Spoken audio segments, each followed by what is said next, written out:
আজ দেখাবো কি করে সিড বল প্ল্যান্ট করতে হয়। সিড বল হচ্ছে এরকম ছোট ছোট সিডস, ফুল গাছ হতে পারে, ছোট ছোট যে সিডগুলো থাকে সেগুলো এরকম মাটি দিয়ে ভালো করে গোল করে এরকম করে বানাতে হয়। আরেকটা ভিডিওতে দেখাবো কি করে সিড বল বানাতে হয়।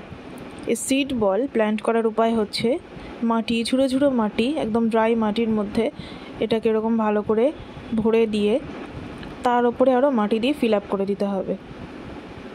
পুরো জিনিসটা যেন মাটির মধ্যে পুঁতে থাকে, এরকমভাবে প্ল্যান্ট করতে হবে।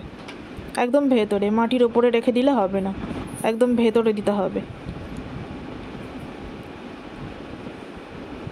অনেকটা ভেতরে দিয়ে এর ওপরে ঝুড়ো ঝুড়ো মাটি আরও এরকমভাবে দিয়ে দেবো। ছোট ছোট গাছের এরকম সিড বল হয়, একদম ছোট্ট ছোট্ট সিডসগুলো। টমেটো সিড বল হয়। এটা একটা অন্য গাছ, কী গাছ পরের ভিডিওতে দেখাবো। তারপরে এরকমভাবে জল দিয়ে দেবো। এমনভাবে জল দিতে হবে যেন পুরো মাটিটাই ভিজে যায়। আর পাত্রের তলায় একটা ছোট ফুটো রাখতে হবে যাতে এক্সেস ওয়াটার বেরিয়ে যেতে পারে। খুব বেশি জল রোজ দেবো না।